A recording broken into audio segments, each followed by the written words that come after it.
টেবিলে রাখা বোতলের মধ্যে কিছু মদ ছিল। আমি সেটা খেয়ে বোতল খালি করলাম। আমার লজ্জা মুছে দিয়ে আমি রুমের আলো নিভিয়ে দিলাম। আর বাবা আমাকে মা ভেবে বলছে, তুমি এসেছো, আমি নিশ্চিত ছিলাম একদিন অবশ্যই আসবে। আমাকে আমার মা ভেবে বাবা কোলে তুলে নিল। হ্যালো বন্ধুরা, তোমাদের জন্য আজও একটি নতুন গল্প নিয়ে চলে এসেছি। আজকে আমি বলবো আমার আর বাবার মধ্যে ঘটে যাওয়া একটি ঘটনার কথা। তাই আজকে গল্পটি খুবই ইন্টারেস্টিং হতে চলেছে।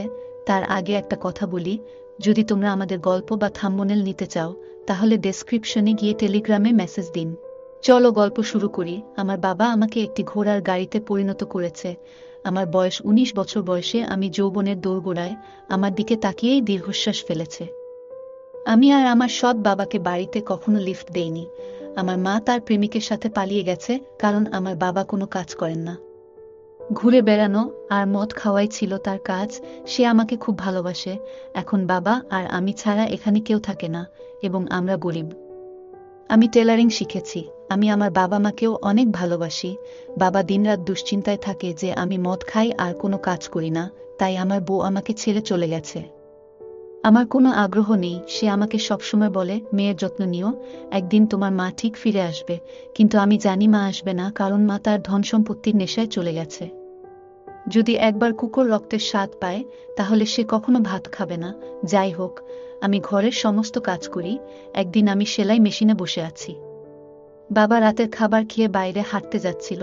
আমি বাবার হাতে টাকা দিয়ে বললাম, বাইরে ক্ষুধা লাগলে চা খেয়ে নাও, আর রাতের মদ নিয়ে এসো। বাবা লাজুক স্বরে বলল, তুই আমার এত খেয়াল রাখো। আমি জানি একদিনও মদ না খেলে তোমার অবস্থা খারাপ হয়ে যায়, সারা রাত ঘুমাতে পারো না, মায়ের ছবির সামনে দাঁড়িয়ে কাঁদতে থাকো। আমি তোমার কষ্ট দেখতে পাচ্ছি না। আমি তোমাকে টাকা দিয়ে শোধ করব। বাবা চলে গেলেন। কিছুক্ষণ পর বাবা দরজায় কড়া নাড়লেন। সে খুব মাতাল ছিল। আমি চিৎকার করে বললাম, আমি তোমাকে বাসায় এনে খেতে বলেছিলাম, আর তুমি বন্ধুদের সাথে বসে মদ খেয়ে এসেছো। এত মদ খেয়েছো নিজেকে সামলে রাখার হুঁশ নেই। তাহলে কেন এত পান করছো? আমার হাতে সাপোর্ট করে ডাইনিং টেবিলের কাছে চেয়ারে বসে সে মাতাল অবস্থায় তার শরীরটা আমার উপর হেলিয়ে দিল। তার ছোঁয়া পেয়ে আমার যৌবন জেগে উঠল। তখন বাবা বললেন, একটা ভালো ছেলে দেখে তোর বিয়ে দিতে হবে। তোর পেটের আগুন নিভানোর জন্য তো একটা জীবন সাথী দরকার। আমার মা ভোরবেলা অন্য কারো সাথে পালিয়ে গিয়েছে। সে আমার বাবার মদ্যপানের অভ্যাস শুরু হয়েছে। আমি যদি মদপান ছাড়িয়ে না দিই তবে আমার নামও আয়েশা নয়। সন্ধ্যায় বিয়েতে আত্মীয়ের বাড়িতে যেতে হবে, তাই আমি তাড়াতাড়ি ঘরের কাজ করি। আমি আর বাবা নাস্তা করলাম। তারপর বাবাকে তোয়ালে দিতে গিয়ে বললাম, ক্লিন শেভ করে গোসল করে নিও। গরম পানি রাখলাম। আমি গোসল করে কাপড় পরে রুমে এলাম। আমি কাপড় ধোয়ার জন্য নিয়ে যাচ্ছিলাম যখন বাবা ড্রেসিং টেবিলের কাছে এসে তার 2 হাত দিয়ে চুল শুকাচ্ছিল। হঠাৎ তার কোমরের তোয়ালেটা তার পায়ের কাছে পড়ে গেল। সে ছাড়া রুমে আর কেউ ছিল না। আমিও আছি। সেই সময় তার পিঠটা আমার দিকে ছিল। আমি আয়নায় স্পষ্ট দেখতে পাচ্ছিলাম। বাবা তাড়াতাড়ি তোয়ালেটা জড়িয়ে নিল। আমি বাবাকে বললাম, বাবা মনে আছে তো, হোটেলের বারান্দায় আমাদের দুজনের একটা পার্টিতে যেতে হবে। সন্ধ্যায় আমরা পার্টিতে গেলাম। লাইটের মধ্যে মিষ্টি গান বাজছিল। একদিকে ভেজনন ভেজ খাবারের ব্যবস্থা করা হয়েছিল, অন্যদিকে আমরা বরকনেকে আশীর্বাদ ও উপহার দিয়েছিলাম। আমরা সবাই পার্টি উপভোগ করতে লাগলাম। তারপর বাবা বিদেশি মদ খেয়ে নিলেন এবং আমি কোল্ড ড্রিঙ্কস পান করতে লাগলাম। বাবা আমার কাছ থেকে চোখ সরিয়ে সে এক এক করে সুন্দরী মেয়েদের দিকে তাকাতে লাগলো। আমি দেখলাম আজও তার চোখ দিয়ে খাচ্ছে। তখন একজন সুন্দরী আমার বাবার কাছে এসে বললেন, হাই যুবক, আপনি কি আমার সাথে নাচবেন? তিনি বাবার হাত ধরেছিলেন। তারপর বাবা আমাকে তার সাথে টেনে নিয়ে ডিজেতে গেলেন। এখন তারা দুজনেই শক্তভাবে নাচছিল। আমি তাদের মধ্যে খারাপ কিছু অনুভব করছিলাম। আমি রেগে যেতে লাগলাম। মনে হলো আমি ওর মুখ ছিঁড়ে ফেলি।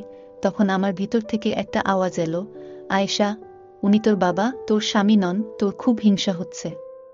ও তোর মায়ের সুখ পায়নি, তাই হয়তো ওই মহিলার কাছে গেছে। আমি রেগে বাবাকে ওখান থেকে একটু দূরে নিয়ে গেলাম। আমি বাবাকে বললাম, তুমি নিশ্চয়ই ওই মহিলার সাথে ভালো এনজয় করছো। বাবা বলল, আরে সে তোমার মায়ের বন্ধু রেখা। তোমার মা আমাকে ছেড়ে চলে গেছে আর ওর স্বামী ওকে ছেড়ে চলে গেছে। আমি বললাম, তোমরা দুজনেই ভালো হয়ে যাও। বাবা বলল, আরে তোর মায়ের তো পথটা একদম পরিষ্কার।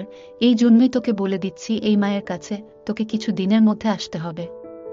এই বলে বাবা আবার বোতল থেকে মদ বের করে নিয়ে যাচ্ছে। তার অবস্থা দেখে নিজেকে কন্ট্রোল করতে পারলাম না। তারপর আমরা পার্টি সেরে বাড়িতে ফিরে এলাম। এরপর থেকে বাবা প্রায় ওই মহিলার কাছে যেত। আমি ভাবছিলাম কিভাবে আমি তার কাছ থেকে বাবাকে দূরে রাখব। পরের দিন রাতে আমি বাবার রুমে গেলাম। তখন বাবার রুমের আলো জ্বলছিল, টেবিলে রাখা বোতলের মধ্যে কিছু মদ ছিল। আমি সেটা খেয়ে বোতল খালি করলাম। আমার লজ্জা মুছে দিয়ে আমি রুমের আলো নিভিয়ে দিলাম। আর বাবা আমাকে মা ভেবে বলছে, তুমি এসেছো, আমি নিশ্চিত ছিলাম একদিন অবশ্যই আসবে। আমাকে আমার মা ভেবে বাবা কোলে তুলে নিল। প্রথম প্রথম খারাপ লাগছিল, কিছুক্ষণ পর আমিও খুব মজা পাচ্ছিলাম। অনেকক্ষণ মজা করার পর আমি চুপচাপ রুম থেকে চলে গেলাম। বাবার রুমটা যখন পরিষ্কার করছিল তখন আমি অবাক হয়ে জিজ্ঞেস করলাম, বাবা তুমি খুশি হয়েছ তো? বাবা বলল, আজ আমি খুব খুশি। আমার অনেক দিনের ইচ্ছা আজ পূরণ হলো। আজ থেকে আমি মদ্যপান বন্ধ করে দেব। বাবার ঠোঁটে হাসি ফুটে উঠতে শুরু করেছে। কিছু পেতে হলে অনেক কিছু হারাতে হয়, এইভাবে আমাদের সম্পর্ক চলতে থাকে। যাই হোক বন্ধুরা, আমাদের আজকের ভিডিওটি এই পর্যন্ত।